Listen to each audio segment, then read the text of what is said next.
ఇది యాపిల్ ఫాల్టో, నా ఫాల్టో నాకు కూడా తెలీదు. కానీ మొత్తానికైతే యాపిల్ కస్టమర్ సర్వీస్ వాళ్ళు నాకు చాలా హెల్ప్ చేశారు. ఏంటంటే 3 డేస్ నుంచి నా లెఫ్ట్ ఎయిర్‌పోర్ట్ పనిచేయట్లేదు. ఎందుకో ఏమో నాకు ఐడియా లేదు. నా సైడ్ నుంచి అయితే ఎటువంటి ఫిజికల్ డ్యామేజ్ జరగలేదు. వాటర్‌లో పడేయడము అలా ఏది జరగలేదు. సో మొత్తానికైతే నాకు బొక్క పడుతుంది అని అర్థమైంది. నేను ఎయిదర్ కొత్తదైనా కొనాల్సొస్తుంది, లేదంటే సింగిల్ ఎయిర్‌పోర్ట్ రీప్లేస్‌మెంట్ చేయాలన్నా అరౌండ్ $90 అవుతుందని ఉంది. నాకైతే చాలా బాధేసింది. బికాస్ నేను అసలు ఎయిర్‌పోర్ట్స్ చాలా రేర్‌గా యూజ్ చేస్తాను. అండ్ నా సైడ్ నుంచి ఎటువంటి డ్యామేజెస్ చేయకుండా అది అలా అయ్యేసరికి ఇంకా లాస్ అని చాలా ఫీల్ అయ్యాను నేను. కానీ మా ఫ్రెండ్ ఒకసారి యాపిల్ కస్టమర్ కేర్ కి ఒకసారి కాల్ చేసి ఒకసారి ట్రై చేయి మాట్లాడు వాళ్ళతో అన్నారు. సో వాళ్ళకి కాల్ చేసి మొత్తం ఎక్స్ప్లెయిన్ చేశాక వాళ్ళు నా బ్లూటూత్ నా ఫోన్ కి కనెక్ట్ చేసుకోమని, మళ్ళీ తర్వాత నాకు ఒక నోటిఫికేషన్ వచ్చింది. అది యాక్సెప్ట్ చేశాక వాళ్ళు మొత్తం నా ఫోన్ కి రిమోట్ ఇన్ అయ్యి మొత్తం చెక్ చేశారు. చెక్ చేశాక దట్స్ ఇంటర్నల్ గ్లిచ్ అన్నారు.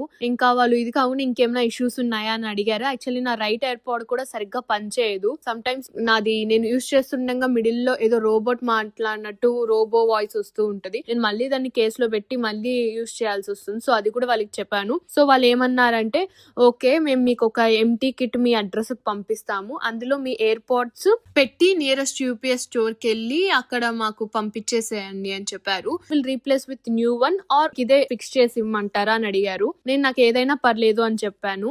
ఇక్కడ హైలైట్ ఏంటంటే వాళ్ళు నాకు ఏం ఛార్జెస్ చేయట్లేదు. ఈవెన్ ఫర్ షిప్పింగ్ కూడా అడిగాను, ఛార్జెస్ ఏం చేయట్లేదు అన్నారు. ఫ్రీగానే రీప్లేస్మెంట్ చేస్తాము ఆర్ ఏదో దాన్ని ఫిక్స్ చేసి పంపిస్తాము అన్నారు. నెక్స్ట్ పార్ట్ వీడియోలో పెడతాను నాకు అదే ఫిక్స్ చేసి పంపించారా రీప్లేస్మెంట్ చేశారు. And don't forget to like, share and subscribe.